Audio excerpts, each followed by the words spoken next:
Follow the money. That's what I always say. You always follow the money. Yeah. This is Follow the Money with Mitch Moss and Paulie Howard on VSiN.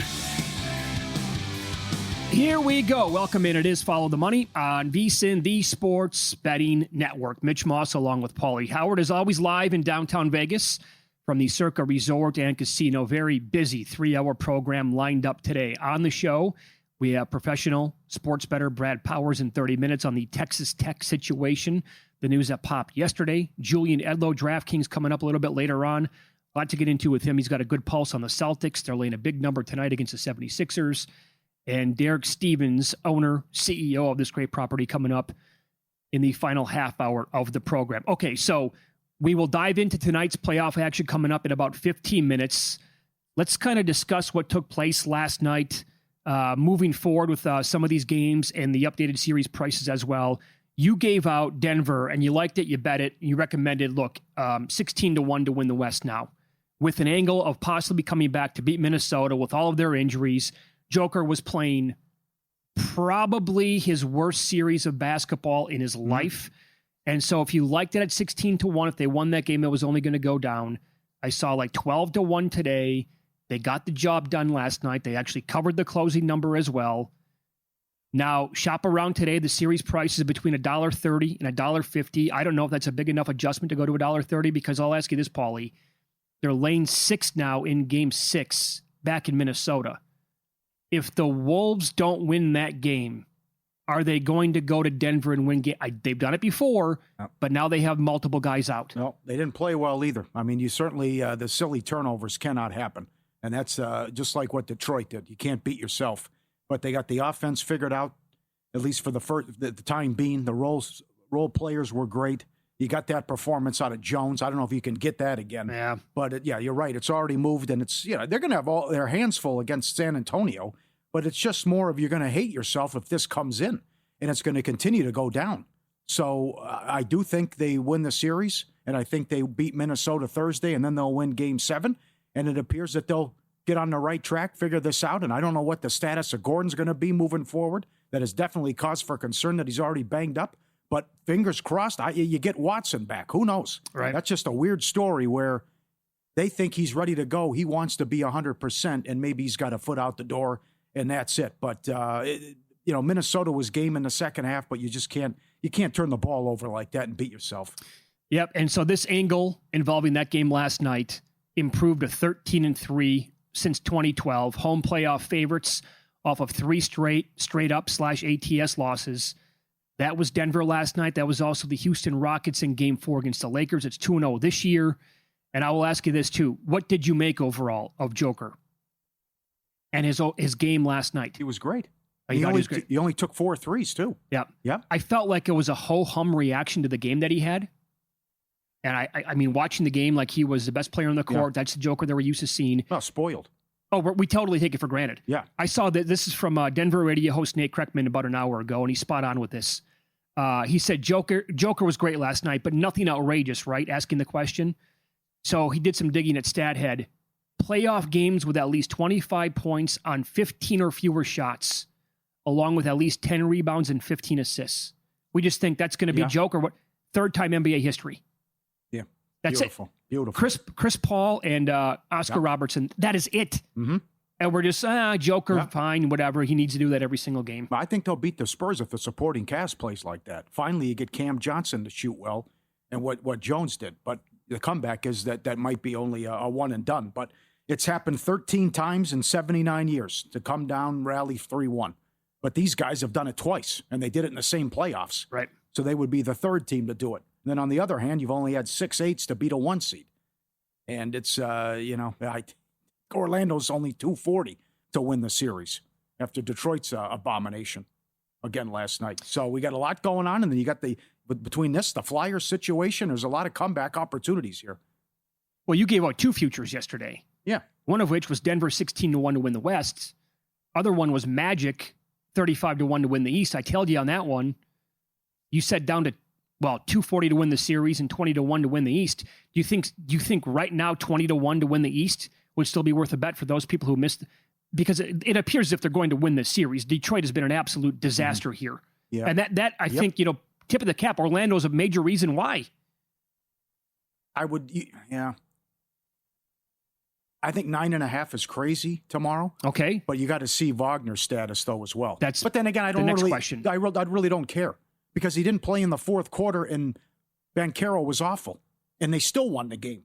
And again, Carter Jr. continues to outplay Duran. And then you got Angel Reese involved in sending out the Instagram stuff when he got put on a poster with the cane dunk, which was all-time top 10. Like he kept going up, and up, Superman with that dunk. But it's just, and everyone is right what they said.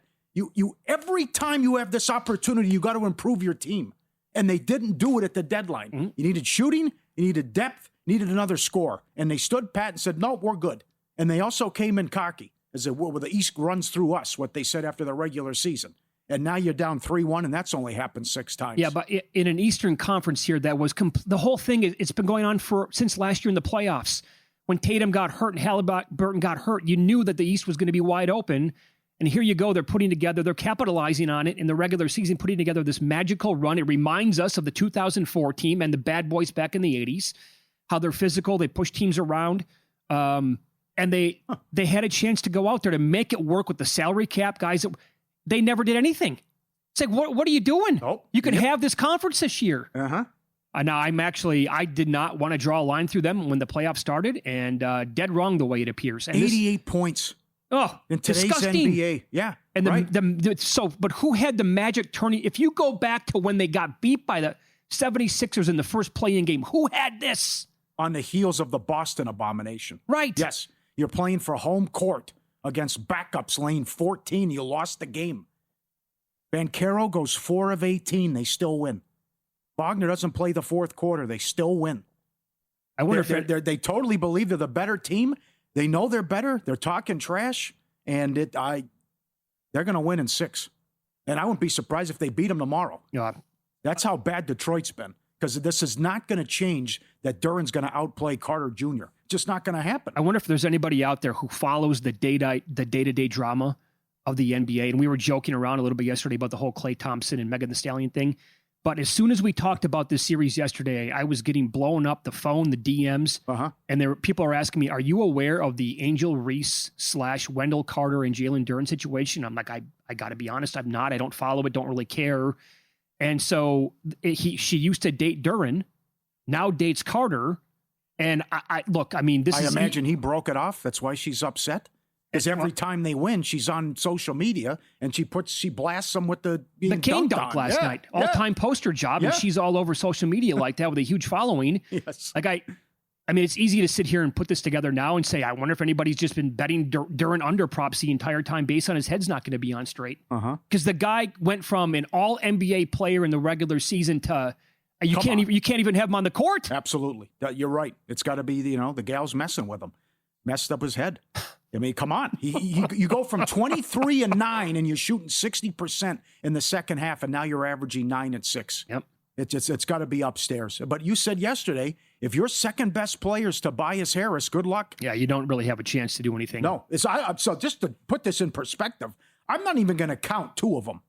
In 99, it was the lockout, and there was only a 6-game difference between the Heat and the Knicks. They only played 50 games. And then the one year Rose tore his ACL in game 1. Okay, yeah. So it's really only happened 4 times when these teams are on the up and healthy, that an 8's beat a 1. But my whole case yesterday was it's not a typical 8 against a 1 because Orlando had a higher win total, and Orlando was a 6-1 to win the East after they made the Bain trade. Yeah. And I love what Tim Bontemps said again. If you're playing pickup ball and you're drafting teams and picking teams, you get to 5 Orlando guys before you get to 3 Detroit guys. Yeah. I'm also very bitter because it's going to be another Hornets bet that I made for that team to win the East at 150 to 1. And they had their chances a zillion times. And now all I can do is watch a series and think the Hornets would have done the same thing to them. Because they got dudes that would have killed them the entire time. Yeah. And then, so to tie it into hockey as well, are the Penguins really going to do this? They're going to come back from down 3-0? Yeah. The Flyers better get the first goal in Game 6. Now, this has happened 4 times in history. Down 0-3. But now sometimes, and I think Vegas must do it in Game 5. Sometimes a goalie change can wake the team up and change things. Well, did you hear Stormy on Money Moves? Not going to happen. That's ridiculous. She talked to Torts last night before the game, and she said he was adamant about it. not going to go away from Carter Hart. Yeah, before though. But after too, same thing. I think it was before the game. Well, then he went out and gave up 4. I understand which I that. know it's a team game, and it's unfair what people do with the goalie assassination stuff. You win and lose as a team, but sometimes it's got to shake up the locker room. And it worked in Buffalo. It's working in Pittsburgh. And I think it'll work in Vegas if they do it. I agree with you, Paul. But this has changed things, and Shelops has been great. But the Flyers must get the first goal of Game 6. They got to win that game. Yeah? They got to finish them off in 6. So we brought this up yesterday. Do not let them win the game. Much like I would say tomorrow night, my comparison was with the Lakers. Do not let the Rockets win that game. Sure. Do not go back to Houston, and it's 3-2. There are some crazy props that can cash, and we'll get to it later in the show. But remember, DraftKings had up, would teams win a series down 2+ games, or would a team win a series when they never led in the series? Okay. So, I mean, these are some big tickets that could possibly cash here with some of these comebacks and what can transpire. Yep, for sure. For sure. Good action, though, last night overall. In Oklahoma City, that was actually a fun game because... You concerned about their defense? No, it was one game. Okay. And Phoenix played super loose, I thought, and they got a lot of guys who can score when it's the right night. Yeah. So yeah, they had to go up tempo, too. Yeah. That was fun. Yeah, that was a really good game to watch, actually. Mm-hmm. And the biggest concern that I would have is no Jalen Williams. Like, I need to know the status of him moving forward. Yep. Because he's an awesome basketball player. I think if you have Boston future tickets and San Antonio tickets, you have to bet the Thunder right now, $1.10. Yeah. Yep. Up next, the Boston Celtics have been dreadful after winning a playoff game by double digits. Wait until you hear these numbers. Coming up on Follow the Money, it's VSiN, the Sports Betting Network.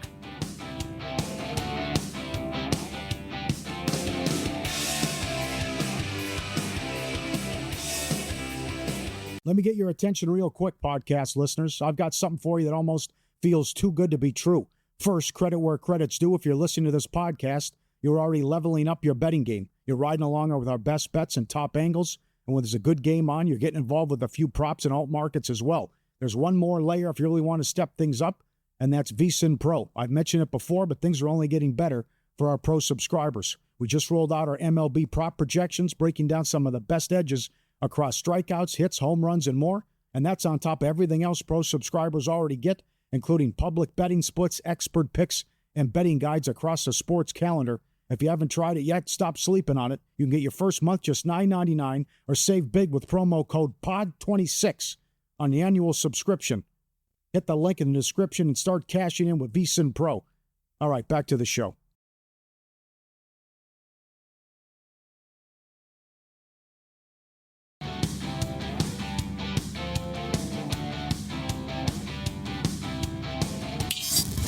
This is Follow the Money on VSiN. We got to point this out, Paulie. There is a wildly entertaining match going on in soccer right now, Champions League. PSG with a 3-2 lead. That was the score at halftime over Bayern Munich, and they play now in the 54th minute. And the total has been obviously elevated. It was 6.5 at halftime. Over was about $1.60. Yeah. What are you seeing on the game right now? But same thing. Right in that same underway. neighborhood? Right. And the book has been going crazy all game here. It was with just the fireworks. fast and furious, one right Yeah. after another. The poacher, Harry Kane, of course, with a penalty, and he got a party started for Bayern Munich. But you're right, couple penalties, 5 goals already. It's been incredible. And Arsenal goes tomorrow. Okay, so NBA action that we have tonight in the playoffs. Hawks playing at the Knicks. Knicks taking a little bit of money, 6.5-ish with the number on the screen. Total about 214.5. How about this? The Opta AI stats at vsin.com. You're not going to believe this, Paulie. They're in love with Mikal Bridges tonight. Oh, please. They love him to go. They have like their biggest edges on the board tonight. All of the following props: points and assists, points and rebounds, PRA. My question is, like, are their numbers just saying that it's a buy low situation? He's had 11 points once, and he has rarely gone over any of his props yet in the entire series. Yeah, good luck with that. He's getting like he played what Not 20 with my money. Yeah, I No don't, way. I don't know if I can do that or not. This prop is wrong. If I'm assuming the Knicks are going to do the same thing on offense, you got to go over 3 or 3.5 assists for Cat, and you can ladder it as well, because he had 10 dimes in the last game, and Brown was being coy afterwards. But to bring Atlanta's height and size away from the rim and then to get Brunson off ball movement and help out and then dump it down to OG as well and work on him in his playmaking abilities, it's way too low. So for that guy to come out and they throttle Atlanta in game 4 and they changed their offense and Cat had 10 dimes, you got to bet over 3.5 again. You want to ladder all the way up to like 8, 9, 10 again? Yes. Just in case it happens one more time? Absolutely. And what about Josh Hart now? Again, it's 8.5 with the rebounds. It's juiced to the over more than it has been the entire series. But in the 4 games so far, Paulie, 14, 13, 9, and 9 rebounds for him. So it's like $1.30-ish in that neighborhood at last check for him to have 9 plus. Opta AI down on him, though. They're only projecting 7.72. Again, this is what the guy does every single playoff run. It's a strange series, though, as well. The Knicks should be up 3-1. The Knicks blew game 2. The Knicks have been blowing them out in 2 of the wins and the close losses. I would say McCollum over points. He's become public enemy number 1 in the Garden. He's in Trae Young territory. He should get to 20 points. I know Cohen likes that. He wrote about that today at vsin.com. And you got to go back to the well with Daniels. Daniels continues to go. He's been on a sick run the last 2 months of the season with the over rebounds and assists. And he's gone over that every game but one, and that's 11.5 tonight. Okay. So the Knicks should win, and they should win this series, and they're much the best here. But you see, teams can blow games, and they blew game 2, and I'm sure they regret that. But they should come out and stomp Atlanta tonight. I will point this out. Historically speaking, teams that win game 5 in a 2-2 series, they advance to the next round 84% of the time. The last team to blow a 3-2 series lead, the Knicks in 2024 to the Pacers. Yeah, that was the game 7 game. Yep. They shot like 70% in the first half. Yep. And here is the angle on the 76ers playing at the Celtics tonight. Boston laying a gigantic number. It's Came 11. Yeah, it was 11.5, so it's 11. But after a big win in a playoff spot, when they're coming off of a game and a win by 10-plus points, since 2020, they are 10-21 ATS. They're 0-9-1 in their last 10. BetLab Sports with that angle. This is just, it's miraculous how they're so good on the road. Mm-hmm. And that's how they have blitzed teams now for years. And then, like, specifically when they come back home or off of a big win like that, they do not follow it up. And I will point this out again. The Opta AI stats, they're projecting 19.9 points for Embiid. His prop is 26.5. Is that right? That's not even, that's like the number 1 edge they have on the board tonight. Yeah. Our buddy Joe Osborne at Covers likes Boston. I'm on the other side.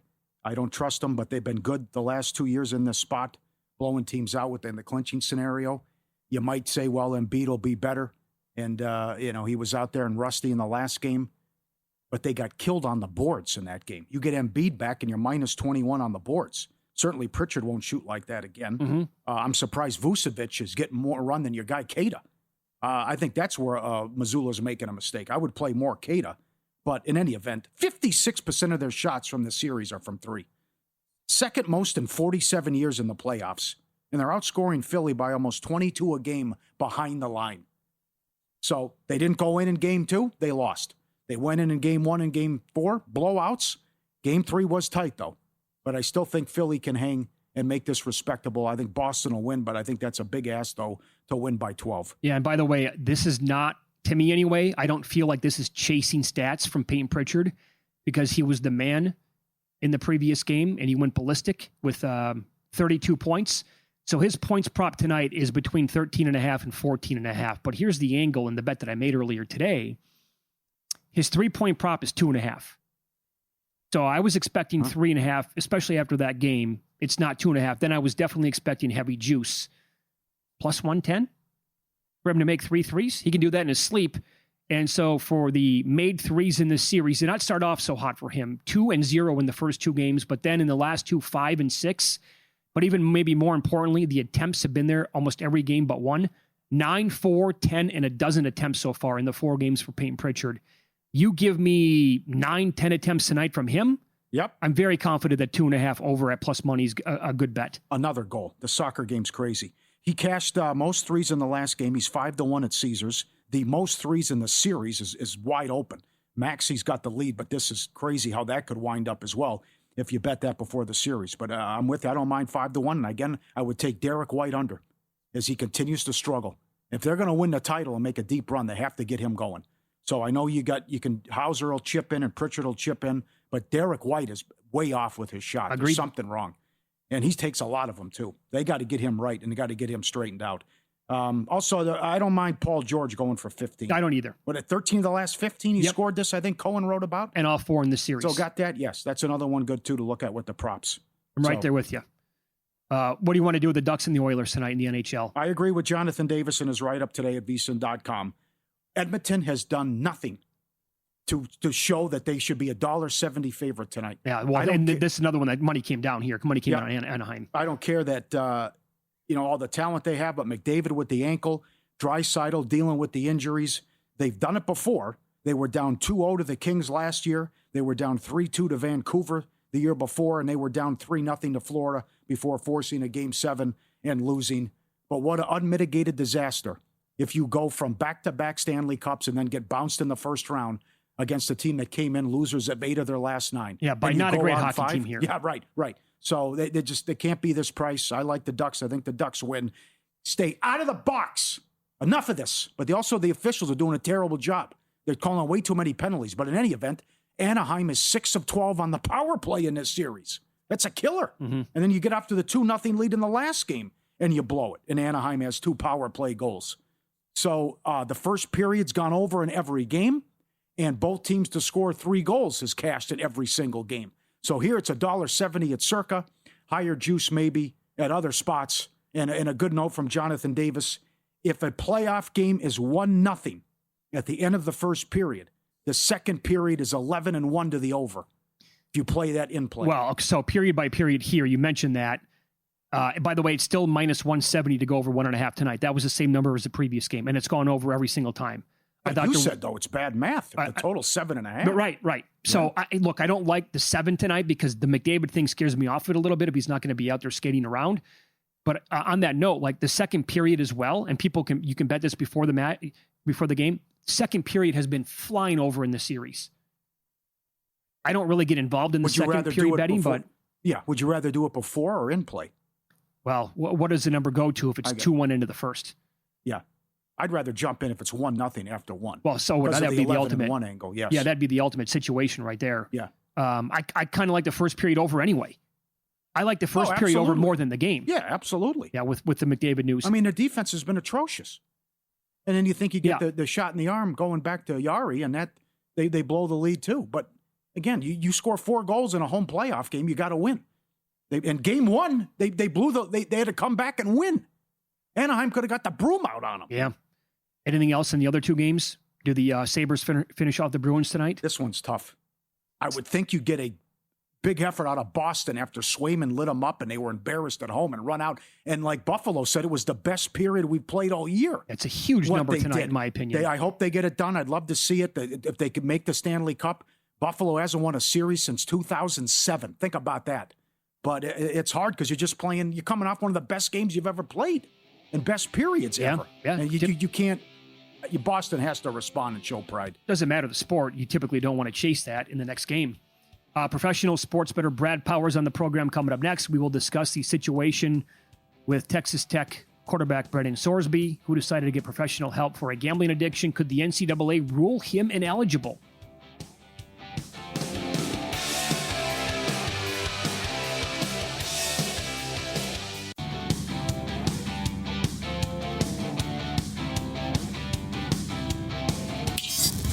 This is Follow the Money on VSiN.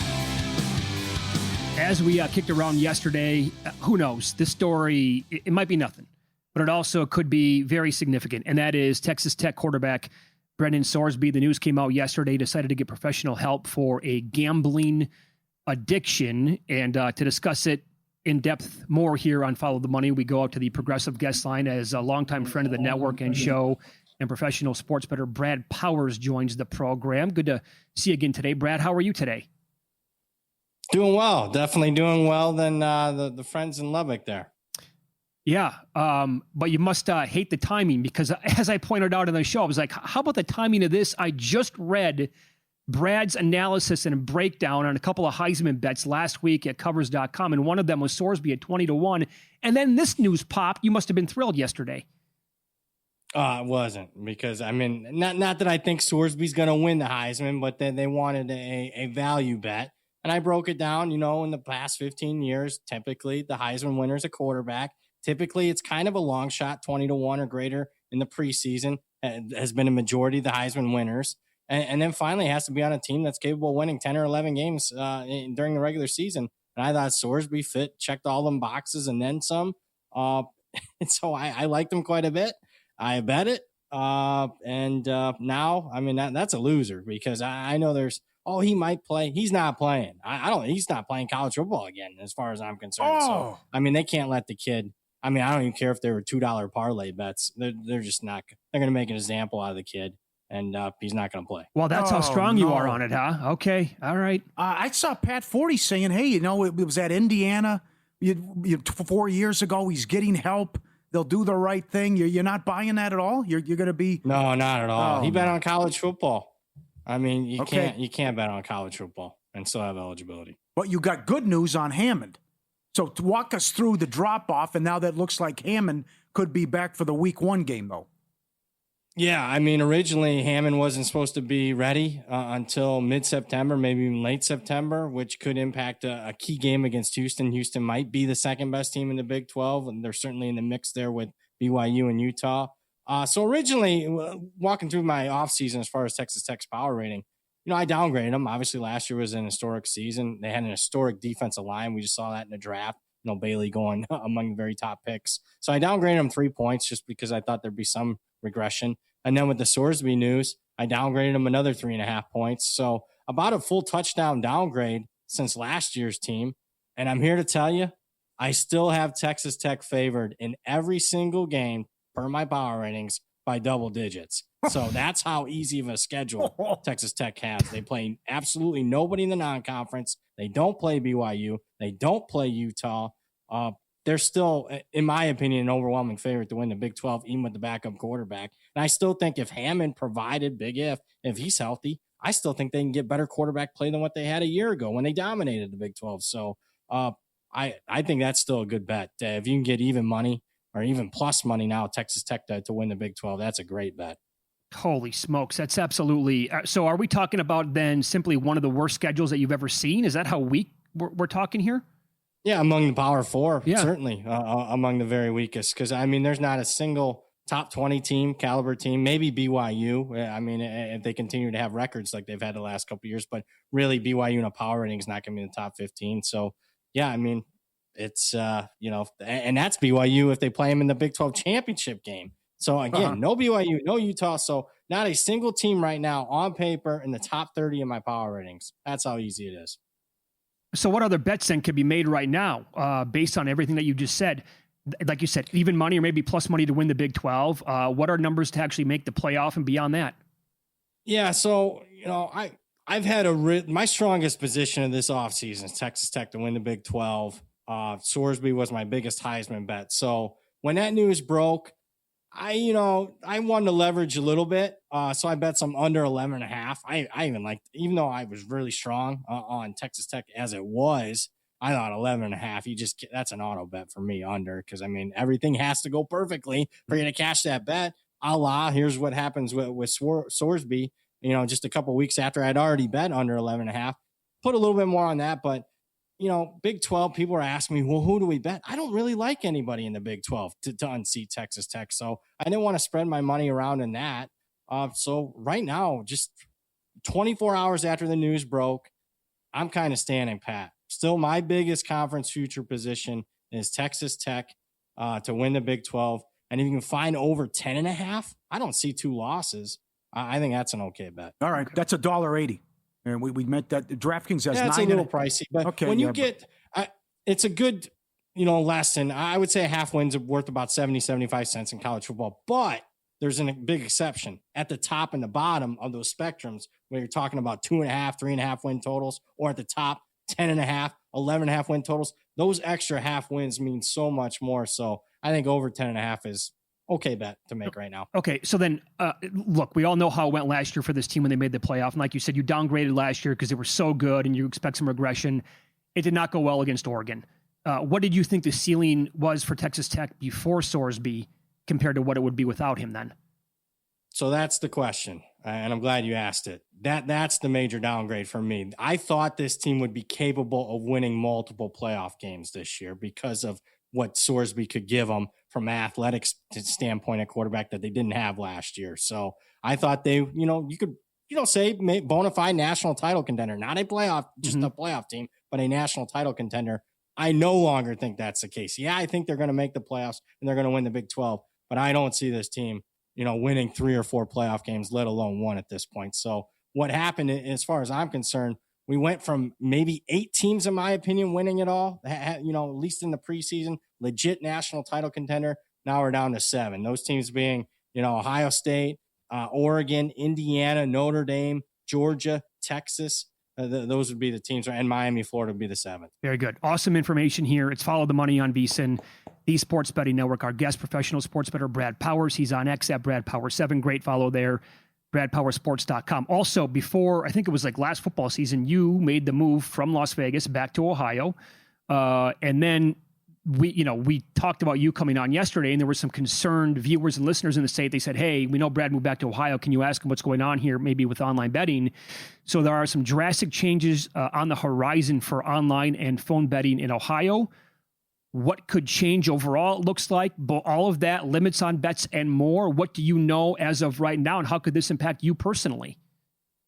Well, it's just a proposed bill so far, so it's not like it's passed. So, I mean, certainly there's concern out there right now, but, with the way the bill is proposed, it effectively ends sports betting in Ohio. There's limitations on how much you can bet. It's like $100.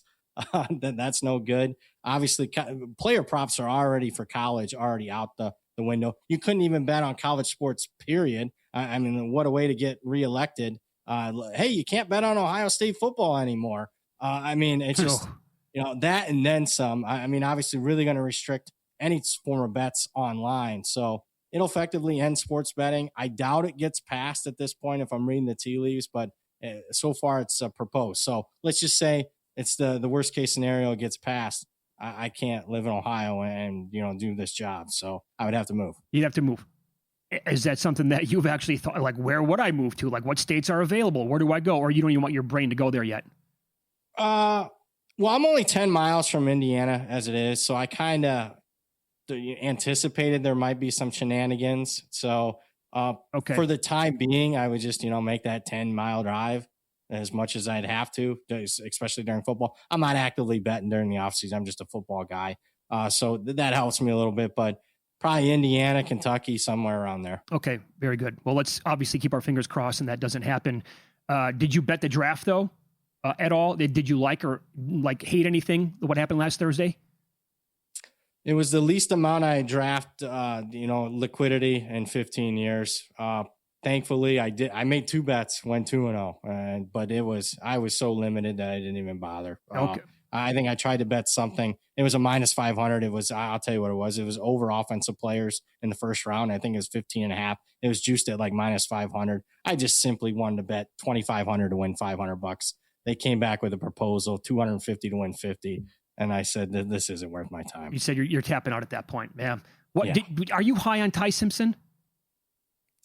I like where he went. I mean, obviously he's going to be surrounded by a lot of talent, great coaching. I think he can succeed in that organization. Was I surprised that he went there? Absolutely. Would I have drafted him in the top 15? No, I would not have. Totally fair. Brad, Dynamite catching up, man. Thanks so much for the information and the time. We appreciate that. Thanks for having me, guys. Take care. Good to see you. Yep. Derby's days away, and our Derby betting guide is out. Can Samich hit the super again? Best bets, predictions, past performances. Get the Triple Crown special, just $14.99 through the Belmont Stakes, Oaks, Derby previews, every best bet, all the betting splits, AI-powered prop tools. It expires April 30th. VSiN.com/subscribe. Get the guide now. It's bleeping fantastic, as Bill Addy says. PSG up 5-4 over Bayern Munich. It's drunk. It's drunk. Wow. It was 5-2 10 minutes ago. Yeah. Win, lose next. Ladder bets. Horrific beats in baseball. Bullpens did it again. A 40-1 ticket that cashed in the NBA. Paulie has all the details.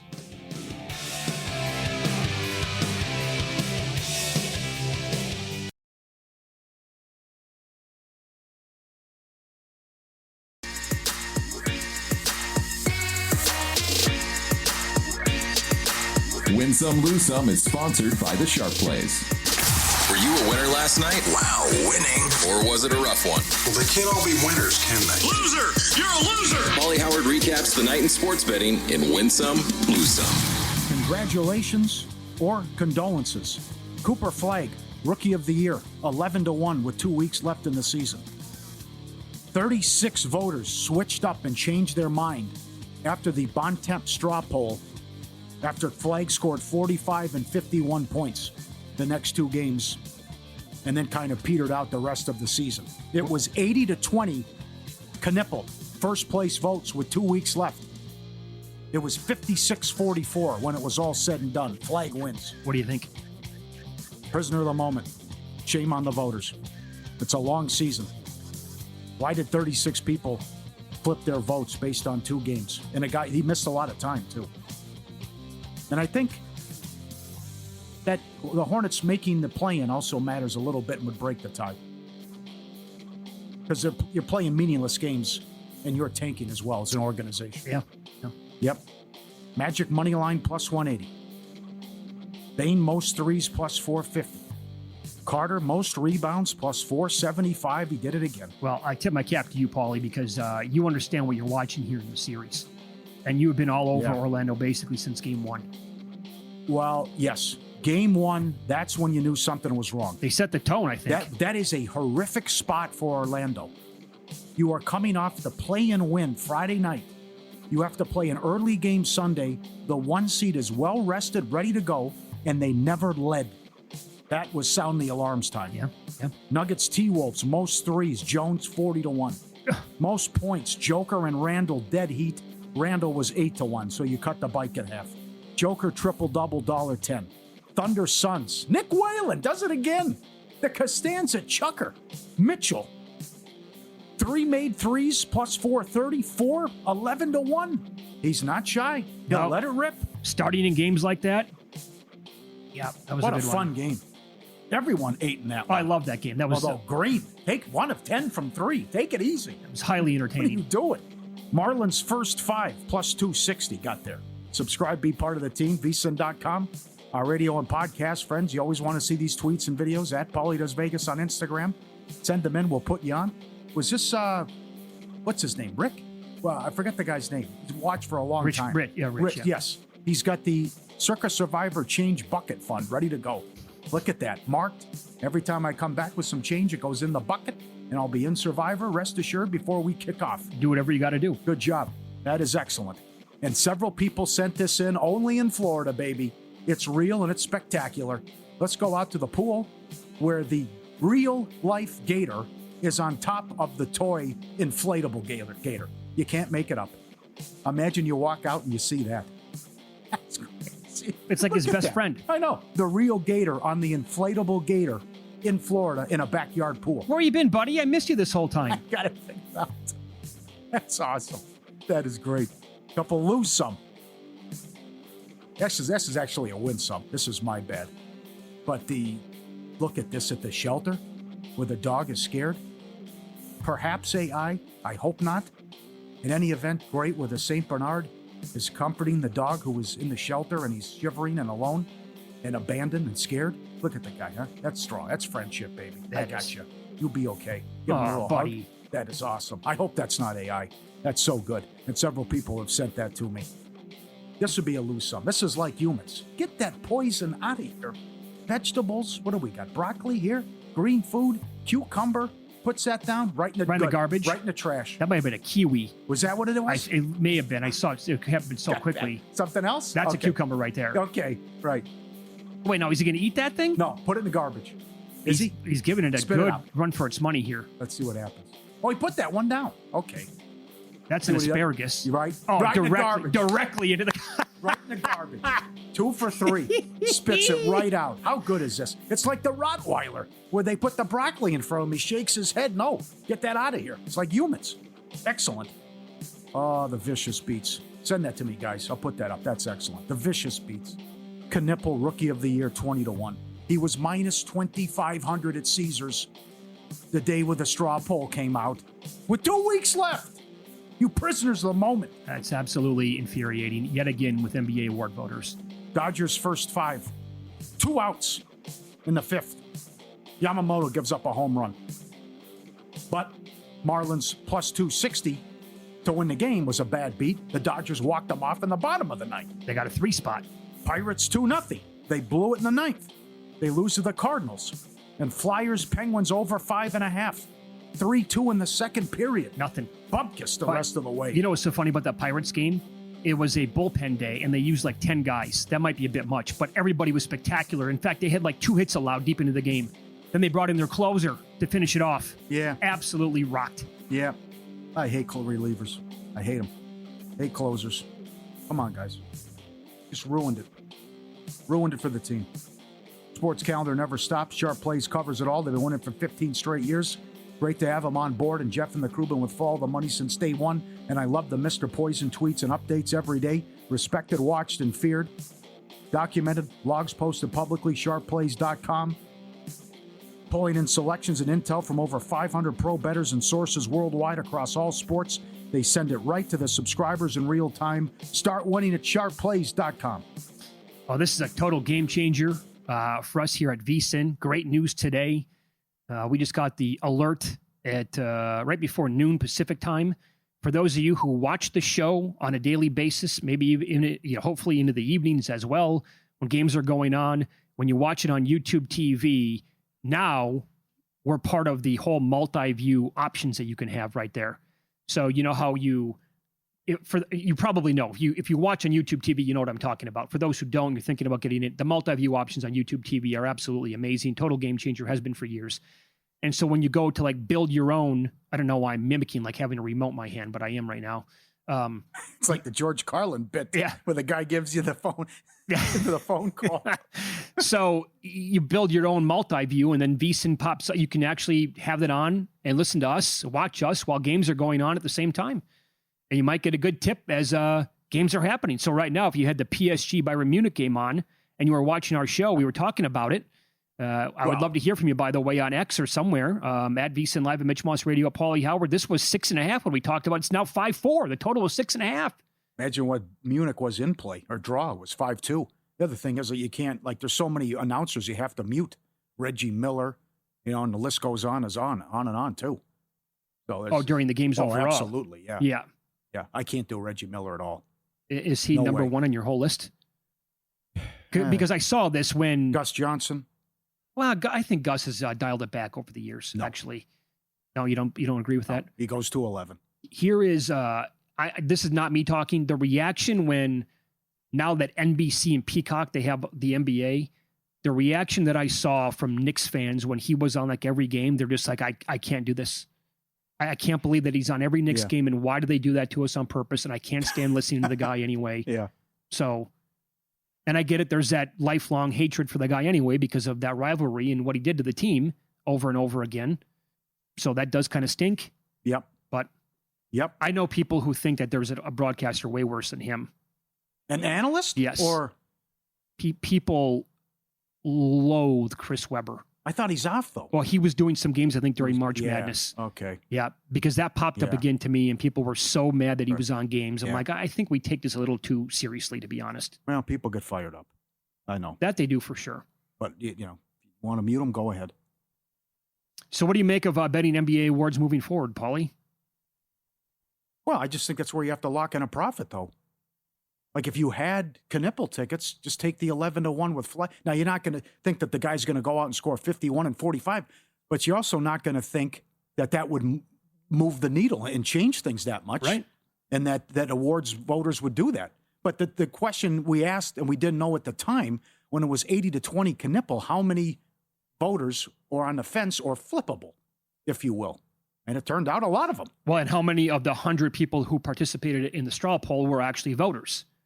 Like, because that straw poll it's the first time they ever did one for the Rookie of the Year. They've done it many years now for the MVP, and it's not all award voters, but it mostly reflects how it's going to end up. And like SGA is not going to all of a sudden lose the MVP because the straw poll was accurate and strong on him throughout the entire time. So like that's going to reflect how it's actually going to play out. And with this, it's like, so if Knipple played well in the play-in games and he wasn't, does he win the award? Likely. It's just like I know. the dumb. Come on, what are we? 2 games I don't. Yeah. for No. a team that their win total was 24.5. It's tough, but I think that just shows you nothing's a sure thing, and you have to lock in a profit. You have to. When he got to 2,500, you had to take the 11-1. And I didn't do that. I didn't. Because you don't know what these people are thinking, and you hear some bizarre you don't. stuff. I with mean, clearly. rationale, and you get some bizarre reasoning too. We'll expand on that coming up because it's something that we have discussed for a long time on the show. Monetizing tickets. Do you concur is next on Follow the Money. It's VSiN, the Sports Betting Network.